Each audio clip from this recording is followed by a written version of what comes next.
Salut à tous, j'espère que vous allez bien, c'est Romain et on se retrouve aujourd'hui pour une vidéo et un sujet sur lequel je suis assez mitigé. Alors j'ai décidé d'allumer la caméra pour vous faire part de mes nuances et de mes interrogations concernant la levée de l'option d'achat de Florenzi. Alors, on va pas délibérer, je vais pas dire oui il faut lever l'option d'achat de Florenzi, non il faut pas. Mais je vais vous faire part de mes inquiétudes parce que son match contre Marseille nous laissait entrevoir de très belles choses avec le PSG. On avait vu toutes ses qualités qu'on va énumérer évidemment dans cette vidéo. Mais depuis on a découvert aussi ses lacunes, notamment défensives et en termes de coffre, ses défauts et son âge aussi.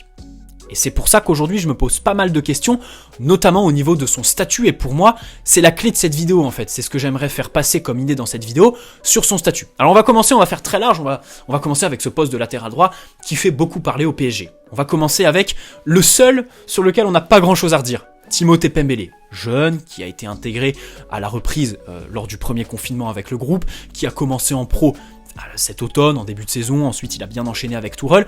Pochettino et aussi le Covid ont cassé un peu l'élan qu'il avait pris. Mais à droite, il y a la place. Je pense que pour lui, il y a plus de place à droite que dans l'axe. Et je pense qu'aussi à droite, il est très très intéressant parce qu'il n'est pas timoré comme Dagba. Ça me permet de faire ma transition avec Colin Dagba, qui 1. Ne progresse plus, 2. Fait pas progresser le ballon sur le terrain aussi avec ses passes en retrait, et 3. Conserve une cote. C'est-à-dire quand même que cet été, Dagba, on parle d'un joueur qui était courtisé par le Bayern Munich. On a loupé une sacrée opportunité, bon ça c'est pas grave. Et enfin, Thilo Kehrer, qu'on peut aussi vendre, parce que l'intérêt ici, c'est de faire de l'argent, et avec Thilo Kehrer, je suis certain qu'on peut faire 10-15 millions d'euros, parce que il y a certains clubs qui vont s'en rendre compte. Pour lui, la clé, c'est vraiment quitter le PSG. Thilo Kehrer n'est pas un mauvais joueur. Thilo Kehrer, c'est pas un mauvais joueur. Le problème, c'est que là, il est en train de se perdre au PSG, parce qu'il est arrivé contre 37 millions d'euros, sacré masterclass. 37 millions d'euros pour acheter une année de contrat, sa dernière, c'est incroyable. Merci à Perrault, sublime. Voilà, donc il arrive avec un gros transfert, très jeune, la pression qui entoure le PSG, il cède, et il y a tous les pénaltys qu'il concède, mais il y a bien sûr ce match contre Manchester. Depuis, il y a eu une cassure mentale, il n'arrive plus, il est dans une spirale négative, il y a même des papiers qui disent qu'à l'entraînement, ses coéquipiers en ont marre de lui, ça se comprend. Il y a aussi l'irrégularité physique qui joue, parce que là-dedans, il est pas bien du tout, et pour lui, pour sa carrière, je pense que la meilleure des solutions, c'est quitter le PSG, qu'il s'éloigne de cette pression, qu'il se retire cette étiquette qu'on lui a collée à cause des 37 millions d'euros, du statut qu'on lui a donné à son arrivée, alors qu'il était tout simplement pas capable de les assumer. Donc voilà, je pense qu'on peut faire de l'argent sur Thilo Kehrer et Colin Dagba. Pembele, il y a de grosses perspectives d'avenir avec lui, j'ai fait une vidéo sur lui, on est à l'abri en termes de contrat et tout ça, il n'y a pas de problème, aucune pression, comme avec Kai Suisse ou Kwasi, voilà, et je pense qu'il est bien entouré, il n'y a pas de problème, il a prolongé son contrat dernièrement, pas de souci, il faut vraiment l'intégrer dans la rotation, donc il faut faire de l'argent, mais cet argent, elle sera réinvestie sur une valeur sûre, parce que Florenzi, et c'est ici toute la clé de cette vidéo en fait, Florenzi, c'est un bon latéral. C'est vrai qu'il a quelques références dans sa carrière, il a quelques références au PSG, il a fait de très bons matchs, notamment offensivement, parce que c'est un latéral qui, à l'image de Bernat, attaque plus qu'il ne défend, et surtout attaque mieux qu'il ne défend, parce qu'il a une très bonne qualité de passe. Voilà, il sait distribuer, c'est vrai qu'il sait distribuer, il sait donner la profondeur, il sait se connecter avec ses milieux, il sait apporter de la largeur en collant la ligne, en proposant aussi en profondeur, quoique, après la 60e, il y a des petits soucis de cardio, donc il peine à enchaîner et faire les allers-retours. Il s'est centré, ça aussi je pense que c'est la première de ses qualités, et celle qui nous a tous fait bander, on va dire, quand il est arrivé, c'est sa qualité de centre, surtout quand t'as Icardi à la réception, voilà, le genre d'attaquant qui est très très bon sur les seconds ballons, en tant que renard des surfaces, donc beaucoup de qualités chez Florenzi, notamment technique, en termes de placement offensif, attention, je précise bien, et puis en termes de connexion.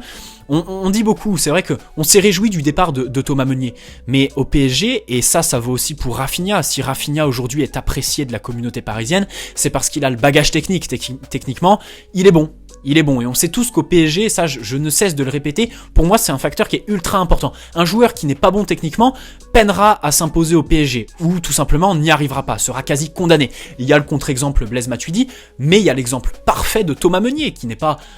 Bon, aussi, qui est un mauvais latéral, mais qui techniquement était très mauvais, les centres au troisième poteau et tout le bordel, c'est pas possible. Voilà, c'est pas possible, tu peux pas t'imposer au PSG, et tu peux pas combler ton déficit technique par courir et tout ça. T'es obligé, quand tu joues aux côtés de Verratti, de se hisser à son niveau. Florenzi, c'est le cas, pas de souci là-dessus au niveau du bagage technique, pas de problème.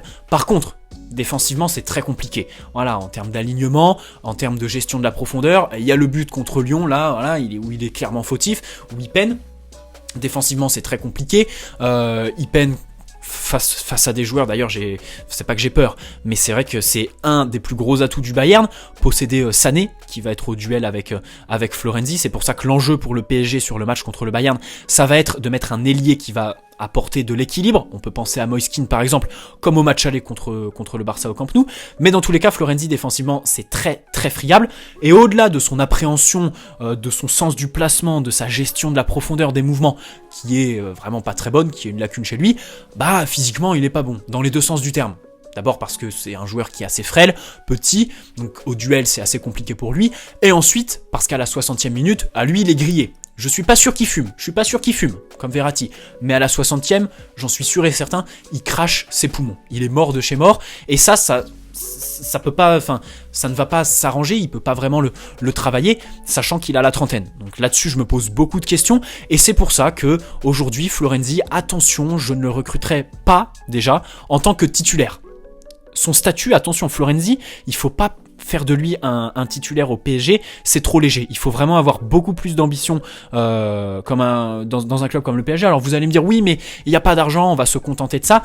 Écoutez, passer à côté des 9 millions d'euros, vendre Dagba et Kehrer, aller se faire 20 millions d'euros sur les deux, ça te fait 30 millions d'euros. Avec 30 millions d'euros, il y a de quoi recruter un bon latéral droit. Sachant que dans l'axe, t'as de la polyvalence. J'aimerais aussi rappeler que Marquinhos est capable de jouer à droite. Il a enchaîné quelques matchs à droite sous Laurent Blanc. Il était très intéressant, notamment des matchs à très haut niveau. Je crois qu'il a joué un match contre Chelsea. Et le match aller contre Manchester City, de souvenir.